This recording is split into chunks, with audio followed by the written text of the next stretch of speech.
গরু বলেন, খাসি বলেন আর মুরগি বলেন, কোনো তরকারি এই তরকারির কাছে ধারেও আসতে পারবে না। আসসালামু আলাইকুম, কেমন আছেন সবাই? আশা করছি আল্লাহর রহমতে সবাই সুস্থ আছেন, ভালো আছেন। আমিও আলহামদুলিল্লাহ বেশ আছি। চলে আসলাম নতুন একটা খাবারের ভিডিও নিয়ে। তো আমি এখন খাচ্ছি কিন্তু দুপুরের খাবার, গরম গরম ধোয়া ওঠা ভাত আর সাথে দেখেন কি মজার তরকারি। প্রথমে আমি যে তরকারিটা নিয়েছি এটা ছিল পুঁই শাক, কচু, মিষ্টি কুমড়া আর অল্প একটু মূলা ছিল, সেটাও দিয়ে দিয়েছি। সাথে কিন্তু আমি আলুও দিয়েছি। সব কিছু একসাথে মিক্সড করে আমি এই তরকারিটা হাতে মেখে রান্না করেছি।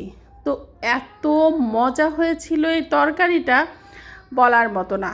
যে এখন নতুন পুঁই শাক উঠেছে, এই পুঁই শাকটা কিন্তু খুব মজা লাগে। আর তাছাড়া সাথে যদি চিংড়ি থাকে আর তো কোনো কথাই নাই। আর চিংড়ির পাগুলি বড় বড় পা ছিল, সেগুলাও দিয়ে দিয়েছিলাম, স্বাদটা দ্বিগুণ হয়ে গিয়েছিল। তো এখনকার নতুন তরকারি যেটা কচু, মিষ্টি কুমড়া, পুঁই শাক, এই তরকারিগুলো কিন্তু অনেক বেশি মজা লাগে। তো সেটাই বলছিলাম যে মুখে দেওয়ার পরে মনে হচ্ছে মাংস এর কাছে কিছুই না, খুব তৃপ্তি সহকারে ভাত খাচ্ছিলাম পেটটা ভরে। আর যেহেতু সকাল থেকে কাজ করতে করতে কিন্তু দুপুর পর্যন্ত অনেক ক্ষুধা লেগে যায়, যার কারণে তখন যদি এরকম মজাদার তরকারি থাকে তাহলে তো আর কোনো কথাই নেই। তো আমি দুইটা তরকারি খেয়েছিলাম, দুইটাই খুব মজা ছিল। আর আমি অনেক দিন পরেই মিষ্টি কুমড়া রান্না করেছি, দুটাই অবশ্য মিষ্টি কুমড়ার তরকারিই ছিল। তো পরবর্তীতে আমি যেটা খেয়েছিলাম সেটা হলো মিষ্টি কুমড়া দিয়ে চিংড়ি মাছ এবং তেলাপিয়া মাছ, দুইটা একসাথে মিক্সড করে রান্না করেছিলাম। তো দুটো দেওয়ার কারণ ছিল আমার ছোট মেয়েটা, ও তেলাপিয়া মাছটা অনেক বেশি পছন্দ করে। তো সেজন্য ভাবলাম যে একটু চিংড়ি দিই, একটু তেলাপিয়া দিই, তাতে টেস্টটা অনেক বেশি হবে। তো তাই কিন্তু মজাটা আসলেই অনেক বেশি হয়েছিল। আর মিষ্টি কুমড়াটা অনেক বেশি মিষ্টি ছিল।